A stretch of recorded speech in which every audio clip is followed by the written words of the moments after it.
Helo, a chroeso i benod arall. Pennod, mis Mehefin, no Cews.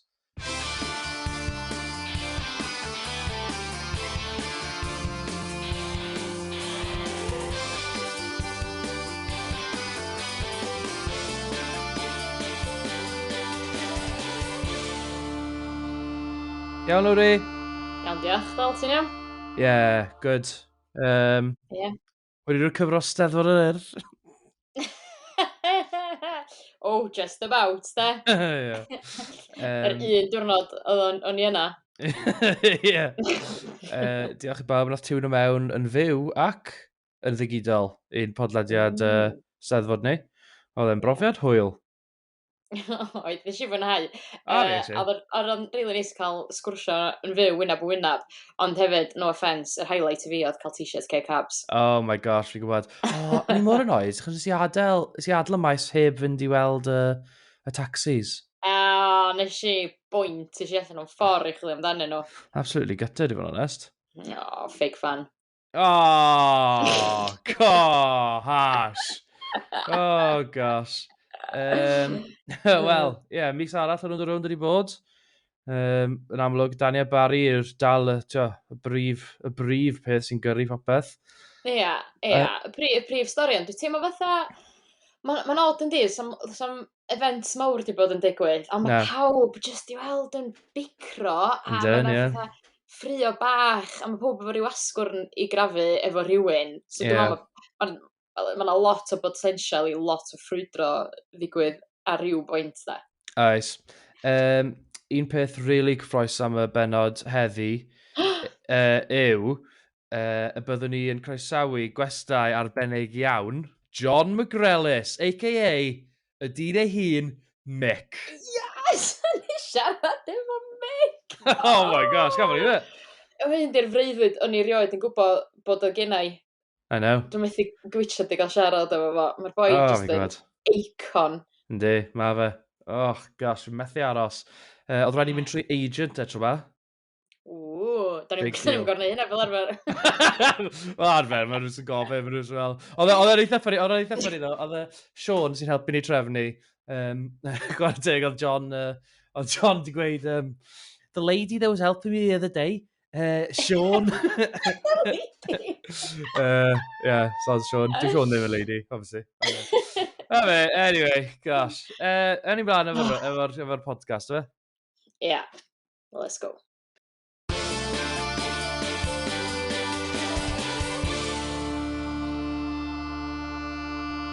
Na ni ddechrau. Mae pob rownd yn neud. Yn y siop. Lle da i ddechrau. Ai.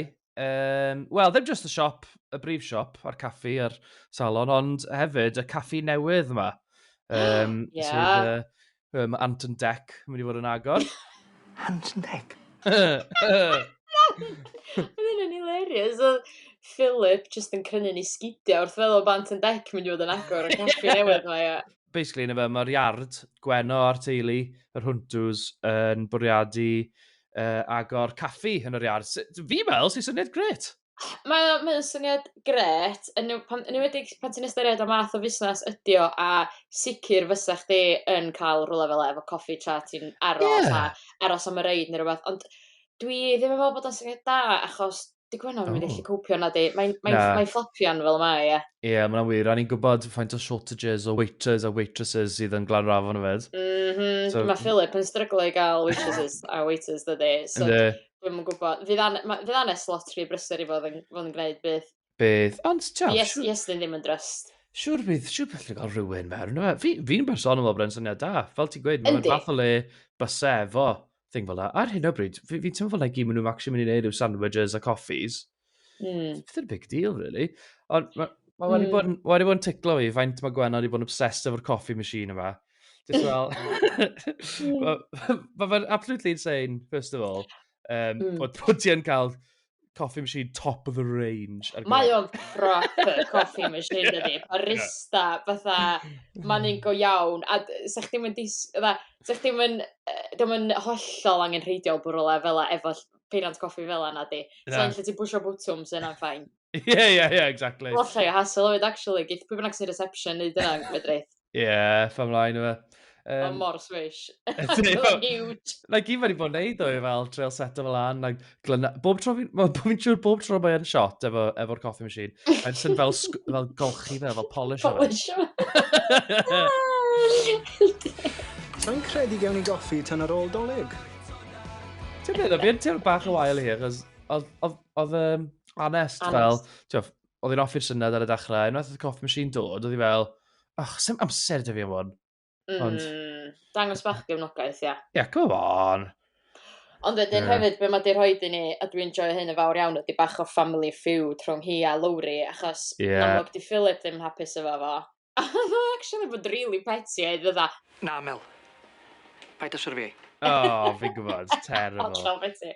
O wedyn, nath Lowri just trio deud i deud, do. A oedd Gwenno just hollol bengalad ar, dwi'n mynd i neud o. So fydda nhw'n ffrio, mae'n siŵr bydden. Sy'n ni'n meddwl, ond just gad i wneud e. Siŵr bod yna rhyw ffordd i chi colabo ar hwn, os chi really moyn. Dwi'n gwybod os o Gwenno'n trio bod yn snobby pan oedd hi'n deud di pobl sy'n dod ata ni ddim yn mynd i ddod i fe yma. Dwi'n gwybod os hynna oedd i feddwl, as in, just allan o ffordd chydig bach, mae bach o nuisance yn di. Just cynnig rhywbeth ychwanegol i'r cwsmeriad sydd efo nhw'n dod, yna fe? A bod nhw'n gallu, come on, Philip.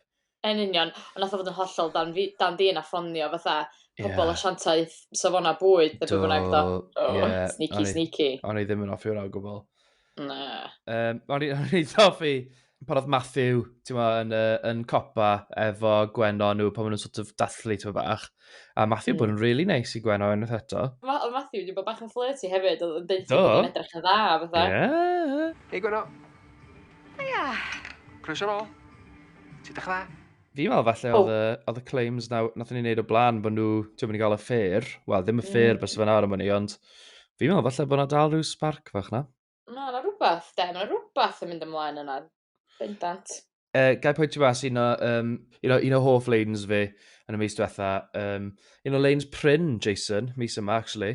Pan oedd Jason yn cael cyfarfod efo Anest a Gwenno, a nhw'n sort of mynd trwy business plan i'r efo.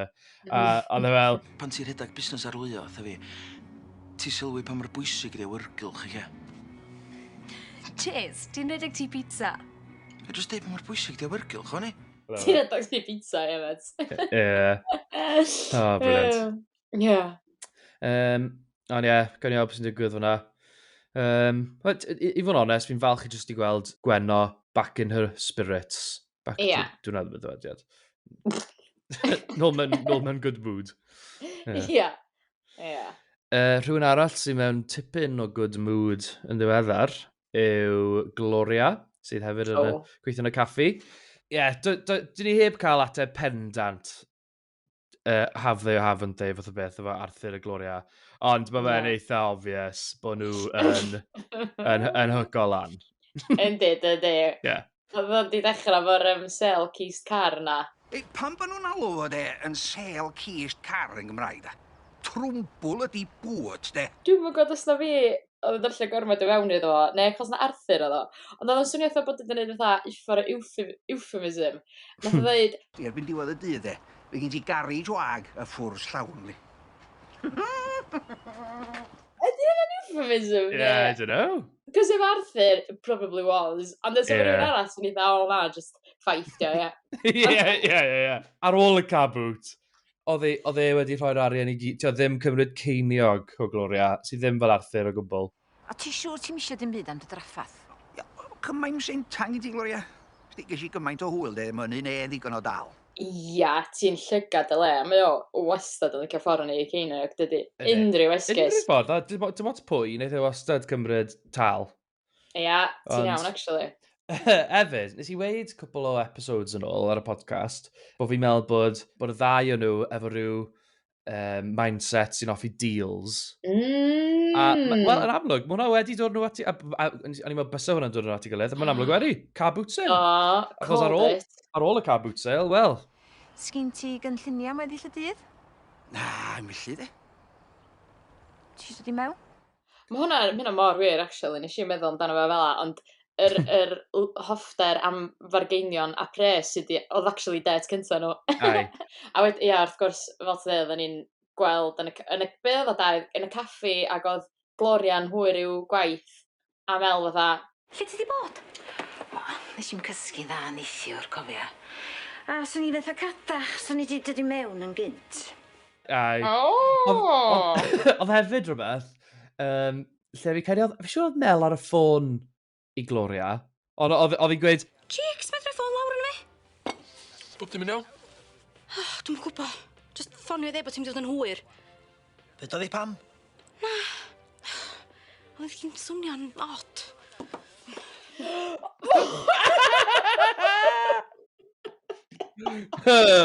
She's so weird. Ia, ti'n gwybod be? Ella nes i ddim rhoi dau efo gilydd ar y pwynt yna, ond 100% Arthur oedd efo i dau. ma' nhw'n match made in heaven, really. Yndi, bendant. Pwy oer os bydd e'n fwy na ffling, gan i weld. Ia, gobeithio ddim. O Gloria i Mel, wedyn. Mel, di bod bach yn stressed, ynddo? Di bod yn gweithio'n galed yn y caffi.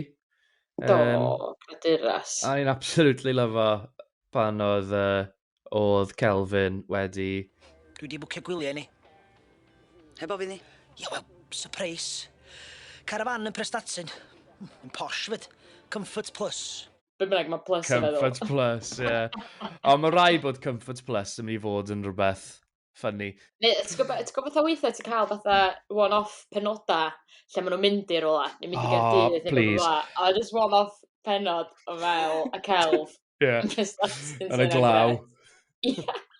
Sy'n yfed cans. Ie. Falle, proposal. Ti'n meddwl? Dyna, falle. Ti'n meddwl? Sa'n cael bod yn out of the question. Na, ti'n iawn, actually. Would not put it past him, da. Na? Third time lucky. Ia. Ymlaen i gwbl arall. Wel, mae'n fwy o gwbl, really. Mae'n deulu. Goggles a Sophie a Glenda a pawb, wrth gwrs. Et al. Et al, na fe. A Glenda o'r diwedd wedi wneud lan efo Dylan, sort of. Ie. Oedd hi dal yn really teimlo'n sori dros i hun. Oedd, oedd y gymryd bach o weith crafu gen Dylan, do. Da. I ddechrau'r Glenda ddim eisiau gwybod. A dwi'n meddwl na'r dal grudge am be oedd Dylan di ddeud oedd o fwyna byd just teimlo'n euog a ddim eisiau rhoi Nancy mewn peryg, ie. Ie. Ond wedyn oedd yr busnes bydyddio ma di digwydd. Ie.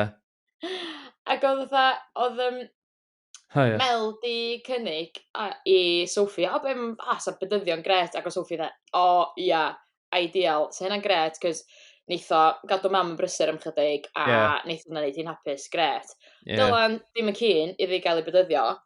Pam sa chdi ddim isio Glenda nôl on site, cael fydda unlimited cacan. Fi'n gwybod, ie, mae'n ffaith. Fi'n llnau, free childcare. Ie. Just na fe, na fe. A o'n i rioed i clywed am be maen nhw'n galw o? Sermoni enwi. Ie. Fi cael fe just fel yr equivalent o priodi mewn gwesti, basically, yn ytrach na priodi mewn. Yna fe. Ond o'n i gael efo'n cytuno efo Glenda, fel... Dwi'n meddwl na hen lol gwirion Americanaeth, dio. Ond mae ddrwg iawn cyn i ddeud. Dawr un o'r rhaid i ar gyfer rhyw seremoni enwi. Glas, na fe. Mae'n ffynnu. Ond, ie, mae wedi cytuno a wedi prynu dress, ti oedd yn neis i Nancy fach? Hyfryd, ffroc bach fel, ofnadwy. Proper cute. Trendy iawn, fel oedden nhw'n dweud. A ti'n gwybod, nes i rili licio beth nath i ddeud hefyd, bod hi, a dwi'n meddwl nath i fod yn rili eiddfed a meddwl agored, achos nath i ddeud fatha, bod bosib cael bendith o'r seremoni. A o'n i dda, waw, wel chwarae teg, hwnna'n lyflu. Ie, wrth gwrs. Chwarae teg i Glenda. Ie. Un peth nath rili craco fi lan efo Nancy. Fi cedi'r penod cyntaf mis Mehefin, pan oedd Mair yn gadael. Oedd Mair fel gadael i fynd i'r ysgol. A ddim yn... Tia, Nancy? A wedyn oedd nhw just dangos clip o'r just gwyneb y babi, just fel yn gorwedd yna. Yn gweud y byd. Oedd na rili fi chwerthin drosam. Pam, bydda... Like what? Cos oedd it's fel, Tia, Nancy! A wedyn just clip o'r babi, obviously, fel... Some babis ddim yn gwybod sy'n gweud yna, yna. Hefyd, diwrnod arall cyn nhw'n mynd i ysgol pan oedd goggles yn ei bans. Sir, sbio golwg. Ia, gyda bach yn weird, achos obviously mae Mair di gweld ni drons o blaen, ond oedd o fatha dal yn newid bod Anna na. Oedd hwnna'n weird. Oedd hwnna'n really weird. Hefyd. Fatha dydwch Anna fynd allan y rŵm, neu dos di i rŵm arall, fatha paid y sefyll yna'n cymryd amser i'r trwsus chdi nôl, ond yn weird. Hefyd, just gwisga trackies, lad. Neu gwisga shorts. Come on. Well, sneb yn disgwyl ti gwisgo three-piece suit. Na, guys, pam ti efo crutches. O ia, oedd hynna, dyna ddigwyddodd achos oedd yr trwsus yn dyn amdano fo. Nath nhw'n detention, a wedyn nath o just gweiddi, bydda.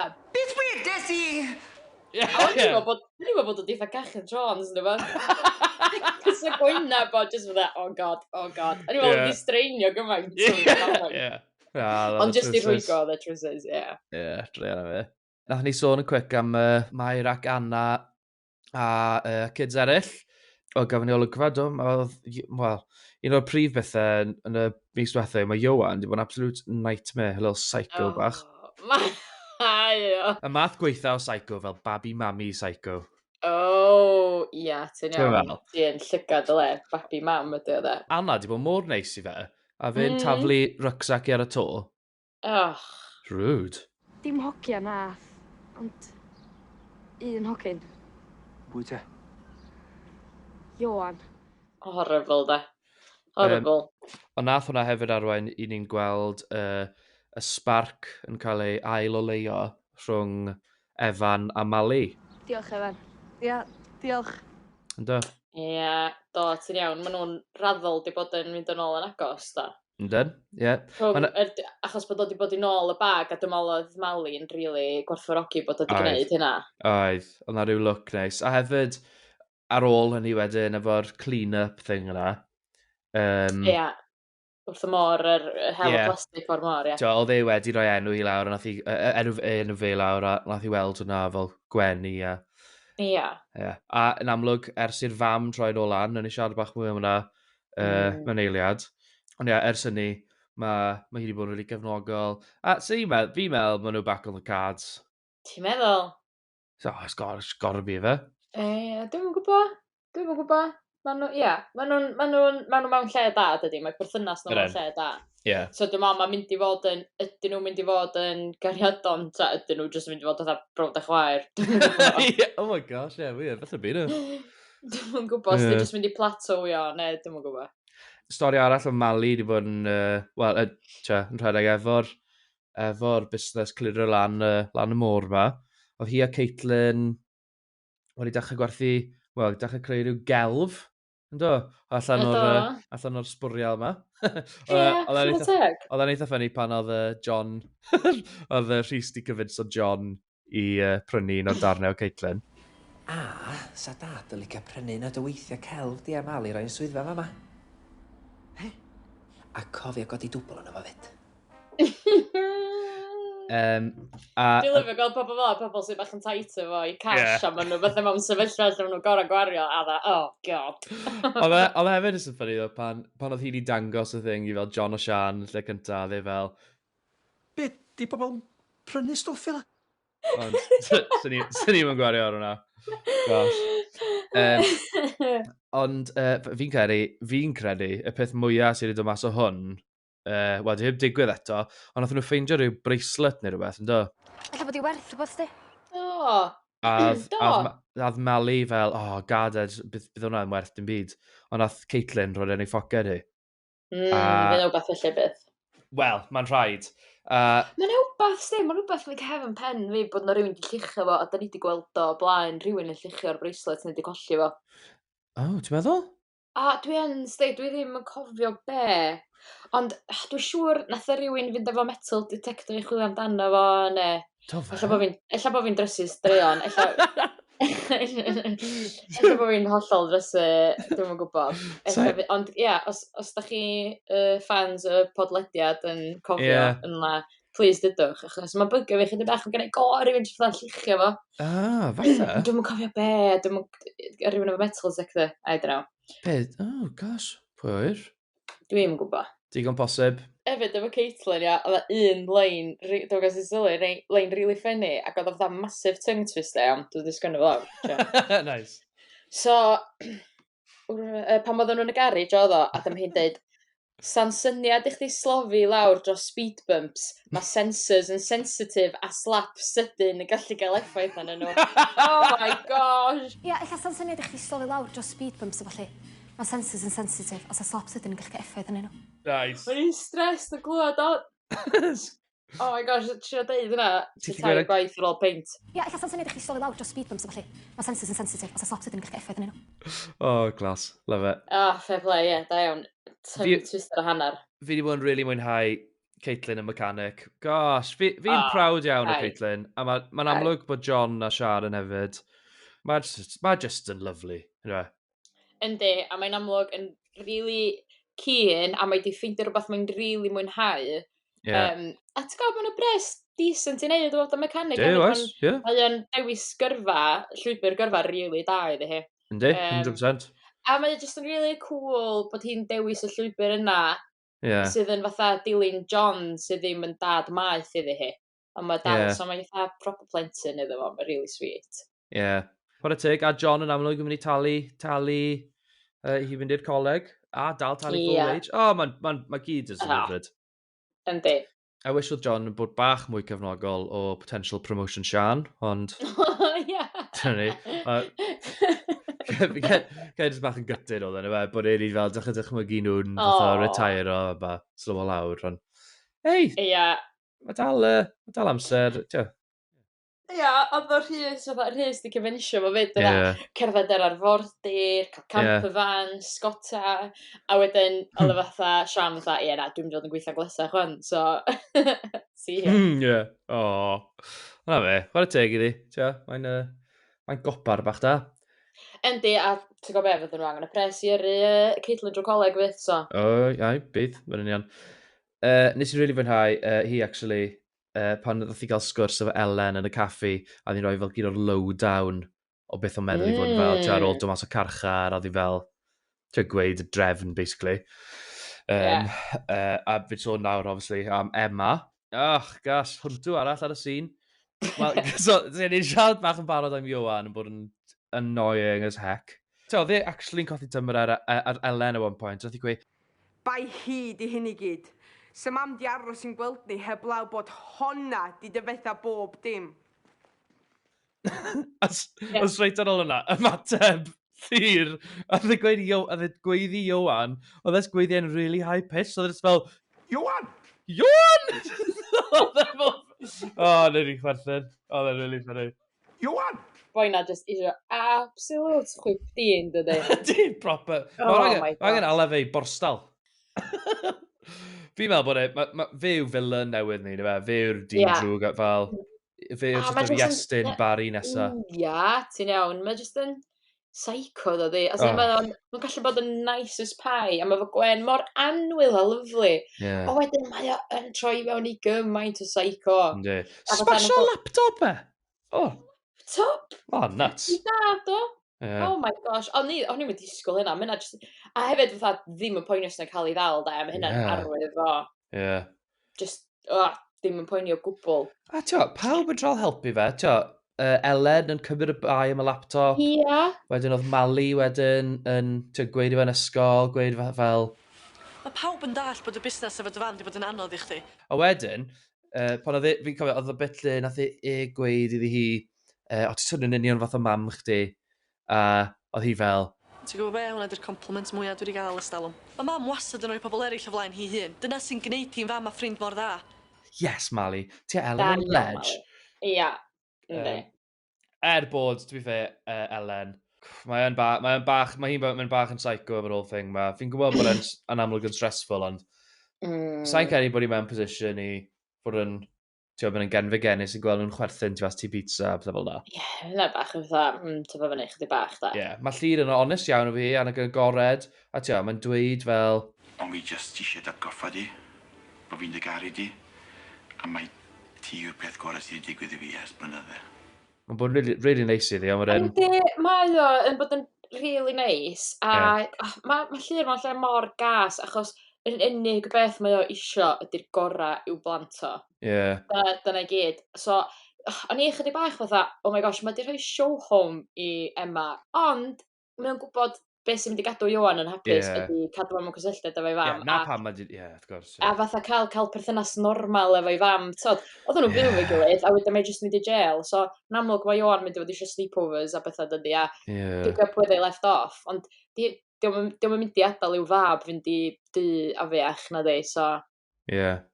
Ond wedyn, yn amlwg, da ni'n hefyd yn gallu gweld mae Emma'n conniving, de. Yndi, mae definitely... Mae'n chwynt gyfanna, de. Ie. I mean, ni'n gwybod hwnna yn lle gyntaf. Mae yn berson dan dyn, mae'n mynd i jail am fel fraud, basically.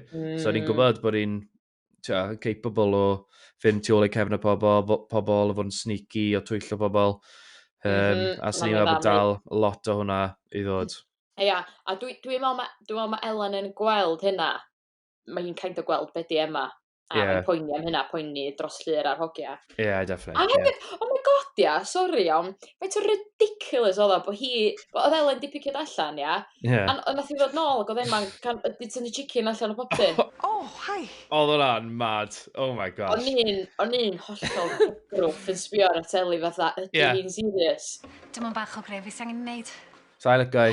Na, dwi'n licio, dwi'n justio'r ddynas a dwi'n tamad, de. Na, mae'n mynd i fod, mae hebos mwy o ddrama mynd i fod ar y ffordd yn y stori yna. O, hefyd, un pwynt arall, lle. Dylfyn chwerthin, oedd o'n eitha ffynnu bod y llyr di gael dodgy sushi. Fi di well ar ôl bwyd, a mae gennau ddigon i'w di rai yna ni. Oedd hynna'n eitha ffynnu, ond oedd hynna'n weird bod oedd Emma di picio heibio fo fatha chamomile tea, a di siarad am stimog o pam, iawn, di'n meddwl bita ddim byd, a taw. Ycha fi. Fi'n lli, sa'n go hwnna. Fi'n lli imagine o hi'n fel drygo fe'n unwaith pan fe'n mynd draw i'r fflat, a fel, bod e'n fel treulio'r noson wedyn, a bod hi'n gweud, wedyn ti aros draw, ti ddod blaen, neu rhywbeth fel yna, a wedyn, fydd o'n gorfod i clwyddo atho Ellen, a, god. Mae'n wbath mynd i ddigwydd, wbath ler. Rhywun fi'n meddwl sy'n dod mlaen yn dda iawn efo Emma yw, criminal arall y pentre, sef Barry Hardy, wrth gwrs. A gosh, mae'r Avengers yn dechrau craco lawr ono fe. Mae Danny Rhys a Iolo, the Zoom Dream Team. The Zoom Team? Da ni methu cyfarfod yn gyhoeddus, so gofyn ni Barry neu unrhyw arall yn gweld ni. Oh my gosh, maen nhw yn really yn fel detectives nawr, Oh my god, oedd hynna really funny ddo, bod oedden nhw fatha, dwi'n sortio sut i dda o Barry, drwy Zoom, ond dwi'n dal, mae'n hollol i sens. Ond, oedd o'n ei fi, ti'n teimlo bach yn anxious, o'n i'n fatha, pam gyda chi'n fatha un headphone i fewn, mae pob mynd i glwad y sgwrs i gyd. Dwi'n dall fatha, sa'ch ti'n rhoi dau i fewn com bod na rhywun yn dod tu ôl i chdi, ond fatha, swn i'n rhoi headphones i fewn, un o leia. O'n i bach yn gytid hefyd bod fel Iolo heb wneud fel silly background. Fel, sbiwch dwi'n o'r Alps! Bod hwnna'n typical Iolo, mae'n dweud. 100% wedi. Dwi'n space! Fe di dweud hynna, Iolo ddyr un oedd y gorau bod fwy o dewr allan o bawb, a gorau mynd i'r container lle oedd Barry yn lle mae'n supposedly yn cadw i bethau drwg. Oedd hwnna'n dodgy. Fi just yn meddwl, just constantly fi just yn meddwl, just ffoniwch y police, boys. Just gwedwch fel, we have reason to believe fel, fod hwn yn digwydd. Rhys sy'n glywed i Sian yn hawdd. So chi angen mynd mewn a gweld mae fyna yw chi. Chi just angen fel... Gallai fod unrhyw un sy'n reporto Barry, really. Dim just un o nhw tri. Gallai fod y ffordd y ffermwr. Ledge, by the way. Absolutely caru y ffermwr. Lyfio ffermwr. Mae fe'n brilliant. Na chdi... Wel, ella ddwn i eto fo, ella nes wan. Next to fi camion. Na chdi rhywun oedd yn briliant yn ei rôl, da. Siort ora. Diolch fawr. Dwi'n mynd i'n really joio. Ar ôl i olo siarad efo'r ffermwr. Oedd e fel cerdded off really quick. Oedd e fel edrych nôl. Oedd e'n sprint.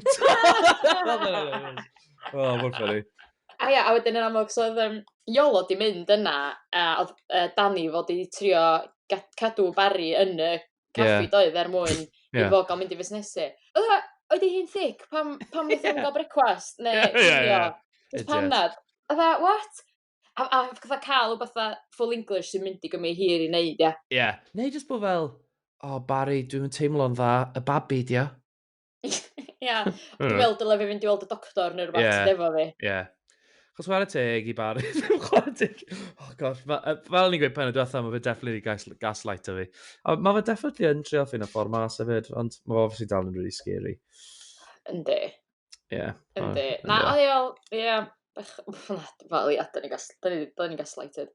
Ond mae o'n triora yn deuod, nath o gyfarfod efo Mick eto do, a just triora i bod dda, dwi'n misio neud o, a wedyn Mick dda, I'm tired of you trying to worm your way out. Clas. Sy'n lyfo'r boi na. Fi'n falch bod nhw wedi yn sort of mynd i wyrm o Jason mewn i'r holl beth hefyd. Nes i licio hynna, de. Cos mae Jason yn mynd i settle lan at diweddglo even mwy juicy. A rhyw ben, obviously, maen nhw'n mynd i cael ei dal. Mae rhywun yn mynd i cael ei dal. A rhyw bryd, fi'n meddwl, bydd Jason efo John nhw, a bydde fel, ti di mynd rhy bell wan, Barry, rhywbeth fel na. Ti'n meddwl? Dwi'n gwybod, ia, fatha nath Jason o ddeud, mae o'n frawd i fi. Mae rhaid bydd e'n helpu yn y diwedd, mae'n rhaid. Ti'n meddwl? Ie. Dwi'n gwybod, ia. Dwi'n gwybod. Dwi'n gobeithio neitho, dwi'n gobeithio. Ond dwi'n gwybod os di gwaed yn dewech na dŵr fyd, taflu Jason fan ei hun. Ond surely mae'n mynd i weld, ytha bod mae pawb mae Barry'n cyffwrdd yn cael ei brifo, dydy. Mae na batrwm does. So mae rai bod yn gweld hynna, a wel ie, mae Danny bechod wedi bod drwyddi, a o'n i'n meddwl am chydig bod i'n mynd i gael gwarod o'r babi. A fi yn falch nath i ddim, just achos fi'n meddwl bydd Danny'n fam, golew. Fydd hi'n fam briliant. Mae'r ffaith fod Barry mor scary, bod e'n gyrru hi i ystyried, Mad hefyd, sydd y storyline erthyliad, basically rhywun pryd a news erthyliad yn America. Oedd o mor amserol, doedd. Oedd? Ie, nath o roi shivers ofnadwy fi, actually, chos oedd penderfyniad yna newydd gael ei wneud, da. Ie, mad. A'r, just ia, dewis gyn Danny, a wedyn wedi dewis cadw fo mor anodd fydd o. Ie. Ond dyna di peth di methu cadw'r babi efo Barry dal yn ei bywyd, cos mae just yn mynd i fod yn uffer ni hi ar babi, dydy. Yndi. Oh, gosh. Gawn ni weld. Ond, ie, amser a ddengis. Falle bod yn bryd i ni fynd drau'r caffi i gael bach o insight. Un o'r cymeriadau, un o'r hoff cymeriadau ni, let's be honest, ers ni ddechrau'r podcast yma. Mae John McGrellis yn aros i ni, a.k.a. Mick.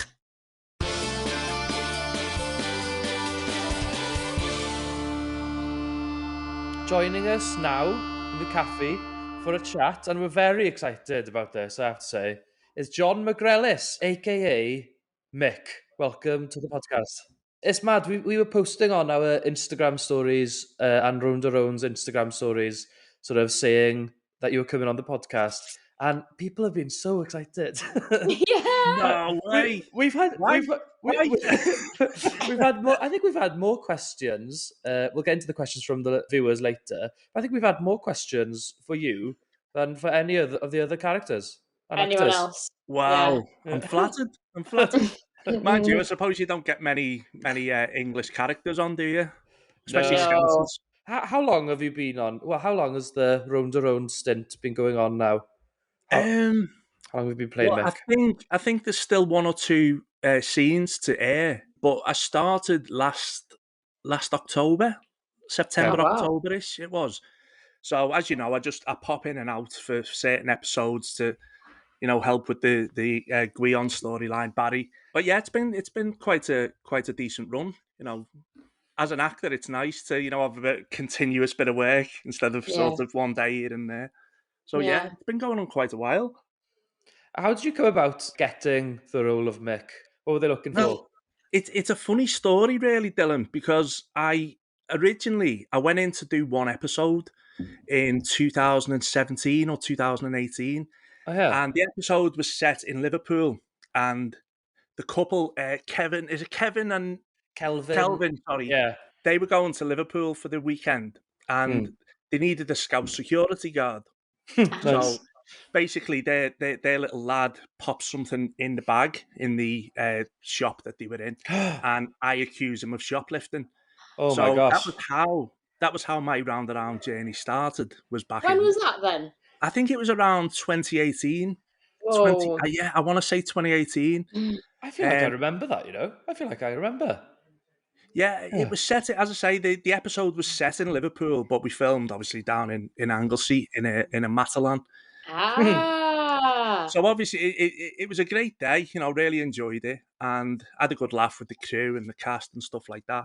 Yeah. And then fast forward to October last year, and I just got a call off my agent out the blue, and she said, do you remember that round that you'd done, the episode? And I said, oh yeah. And she said, well, do you want you to play this bad guy, Mick? And I was like, okay. And that was it, basically, yeah. So it was a nice little phone call to get. Class. So is it always going to be this character Mick, and you're going to be coming back every so often? Because I remember when we started this podcast, we've got a feature called Extra or Cameo of the Week, and obviously Mick was our favourite extra and cameo. But then you're popping up every week. And we were like, well, this is a character. It's not just an extra or cameo. Well, as I said, I had no idea what to expect, really. I was just sent the script, and it was just one scene originally. But it just, I think there was an idea for it to carry on and be part of Barry's storyline, really. So, yeah, I mean, as an actor, you just say, yeah, you know, I'd love to do that and hope it carries on. It was a really, really interesting experience the first day, because obviously everyone speaks Welsh on the set. And so, you know, that I need, well, you know, being a Scouser, I need subtitles myself. So it was just a good laugh. And Guion, who plays Barry, told me, he said, your character, Mick, has been mentioned for years. Yeah, it has, yeah. So he said, like, you're a bit of a legend, like, who's Mick? Yeah. He said, I said that I'm not sure if I should be saying this really, but he said it's been used as a bit of a device, you know, like when he needs time off or he's on holiday and stuff like that. And he'd say, you know, oh, I'm going to see Mick in Liverpool. Well, you know what I mean? So it was that kind of thing. So me and him just come up with a bit of a brief backstory, how they knew each other, God, things like that. Yeah, I love that. It's so it was cool. It's cool. And Guion, you know, who plays Barry, he's such a lovely man.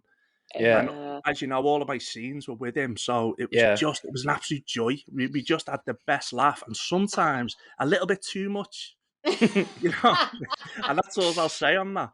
But you know, when you're trying to play this big hard guy, you know, you keep cracking up because he's like looking at you, pulling a little face and stuff like that. It was hard work at times. Class. I'm watching.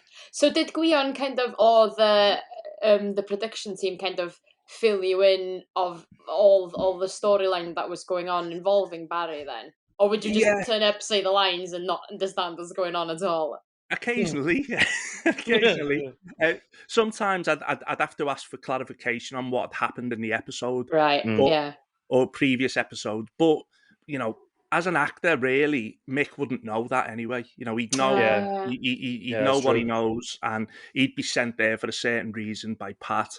So it was important for me as John to know what was going on. But you can't play that anyway. You know what I mean? Okay. So, in terms of Rownd itself as a show, then you said you played the bodyguard a few years ago. Had you heard about Rownd before doing the first extra work and then playing Mick? Well, first of all, it was a security guard. It wasn't as exciting as a bodyguard, but you know. I wish it was. In my mind, I was playing a bodyguard, but it was a security guard in Matalan.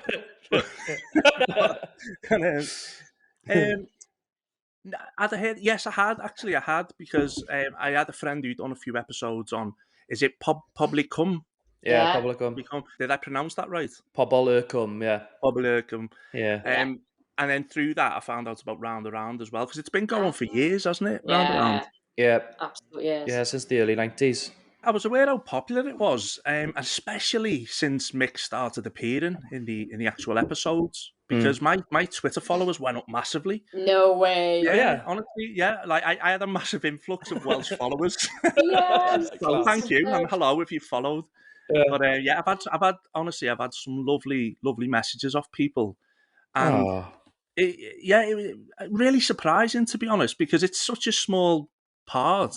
you know, and as I say, I'm popping in and out, and people have just been really, really receptive of the character. And Yeah. you know, when you're playing a bad guy, you know, you hope that you've done a little bit of subtext work, you know, so like you're not playing him completely bad, and Yeah. that's hard to do in like sometimes in a few lines. Do you know what I mean? But Yeah. I think people are getting that he's not like an out and out villain. There's Yeah, a bit of heart exactly. to him as well, and you know he does have this long term relationship with Barry, so Yeah. that's been lovely. People have been really, really nice. It's definitely true what you say, like, because everyone knows he's obviously a dodgy bloke, but he is kind of a nice guy. There's a line by Jason, Iwan Vaughan's character, where someone mentions Mick, and he's like, "Oh, Mick's a nice guy." Yeah.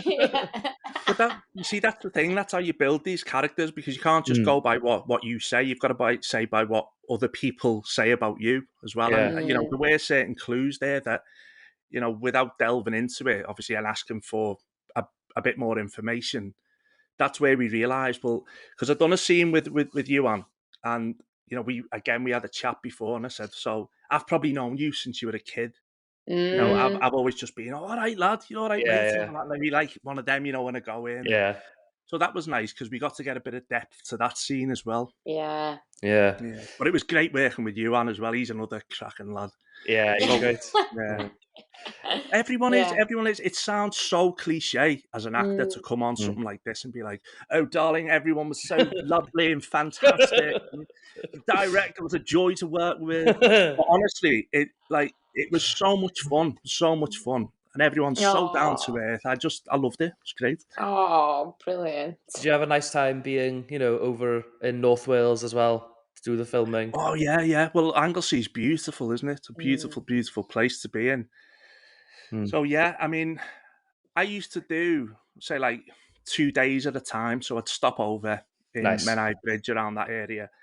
And then some days I'd just be called for like one shot or one scene.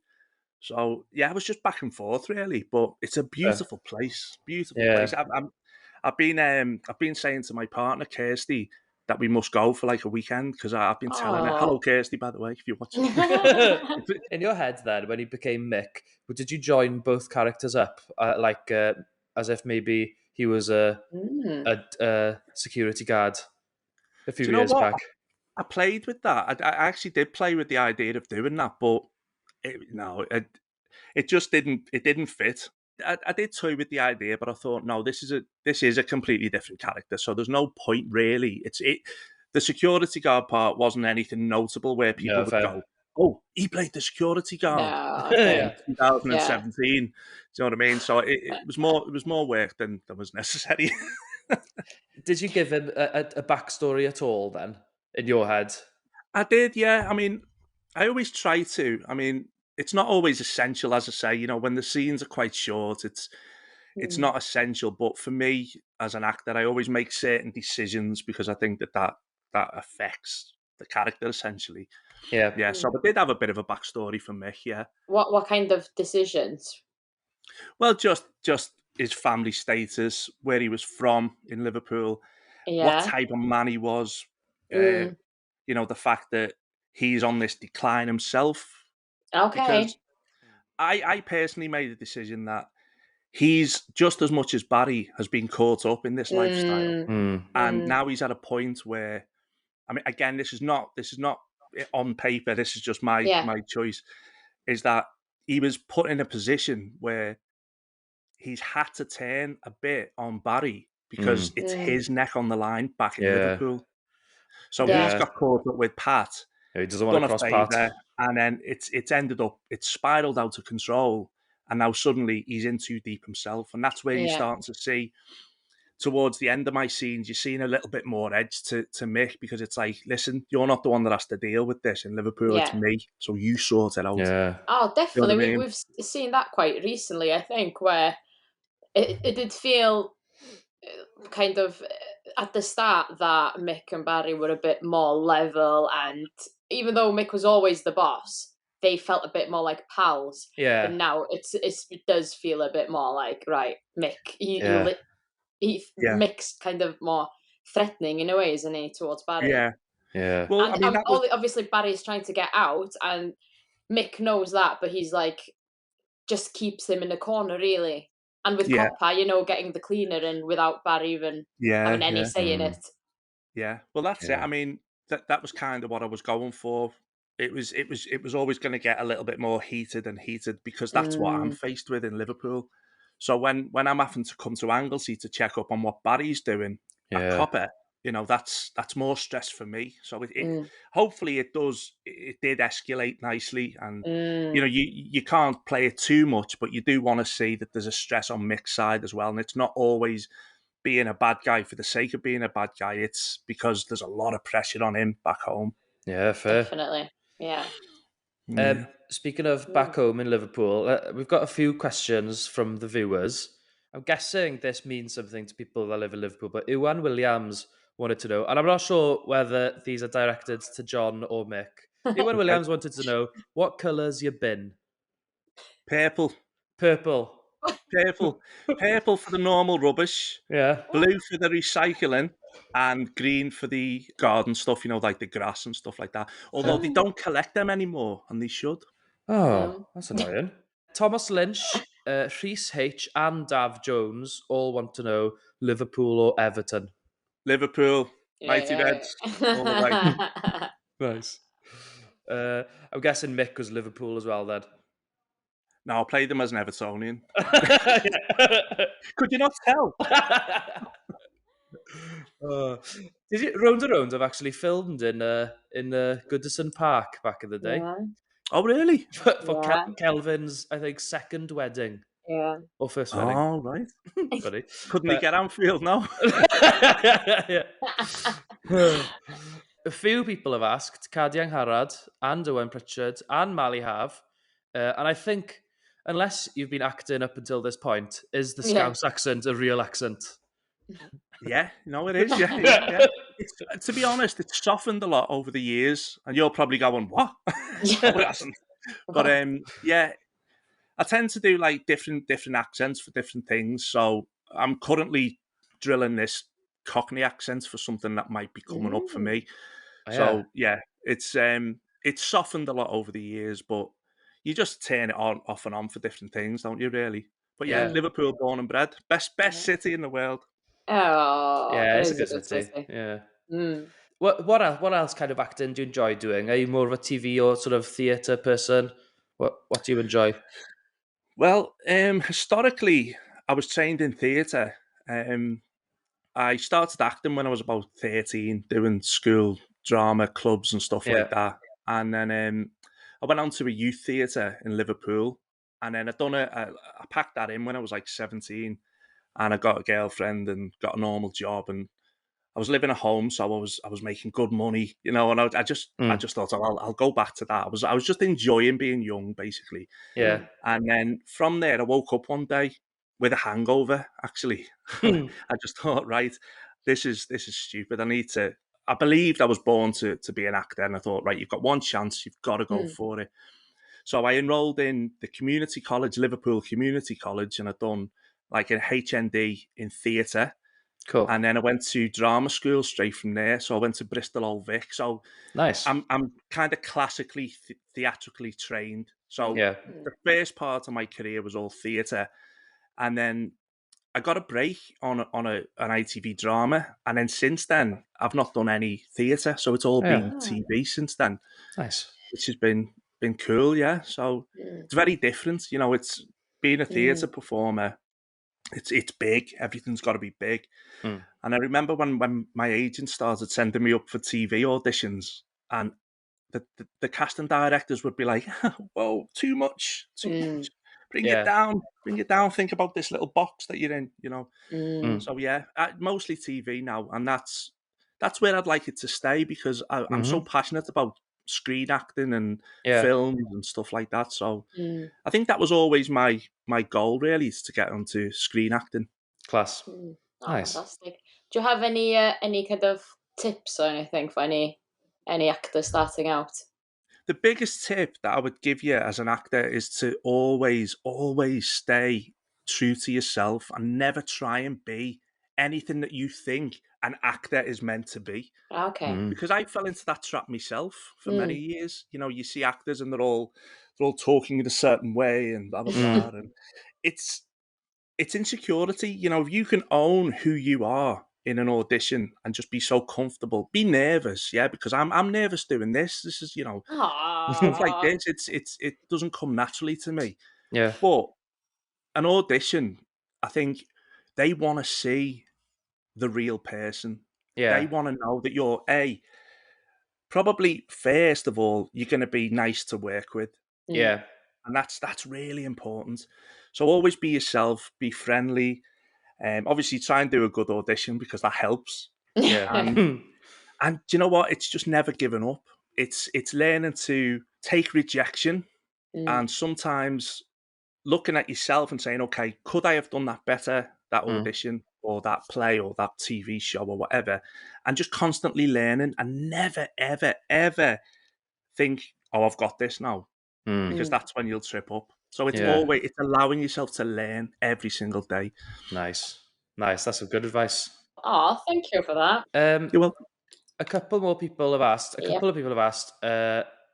Welsh Fairy and Eluned Williams, did you pick up any Welsh words whilst acting on Rownd? Diolch. Nice.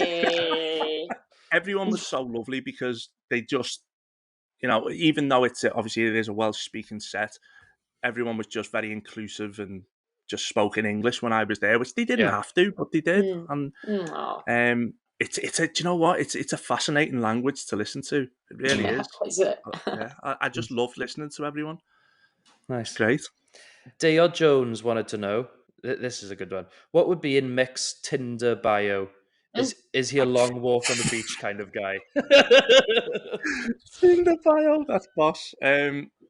Wow, you've got me there, mate. Chunky monkey from Liverpool. Love it. I love it. Full stop, that's it. Nice. Oh, that's class. That's hilarious. Oh, nice. Love it. Love it. There's other one from Welsh Fairy, 82. What's the best thing about working on Rownd? I'd be curious to know that as well. Honestly, the cast and crew. I don't think I've ever felt so comfortable and so relaxed on a TV project. And I'm not just saying that. I genuinely mean that. I used to come home and say to Kirsty, my partner, God, that was so relaxed. That was so relaxed. And don't get me wrong, the schedules are like fast paced. So you know you'll be turning a scene out sometimes in 40 minutes, and that's like all shots. So it's quite fast paced, but it's just, it feels a bit like a family. Everyone knows each other. Everyone knows the job. Obviously, the cast are all like very tight knit. Everyone gets on. So I'd say that's it really. That's my favorite thing. Yeah. And have you enjoyed your time on Rownd as well? Absolutely loved it. Absolutely loved it. Yeah. Honestly. And who knows, I might be back at some point. Yeah, who knows? Well, yeah, I think we've definitely still got some scenes with you to go. Honestly, we've really enjoyed having you on our screens. Thank you. You've done a really good job in bringing Mick to life. And, yeah, and it's been lovely talking to you today. Thanks for coming on the podcast. Thank you so much, guys. I really appreciate you having me on. Thank you. And thanks for all the lovely messages and stuff. Appreciate it, everyone. Thank you. Thanks, John McGrellis. Thank you very much. Ta-da. Bye-bye. Bye.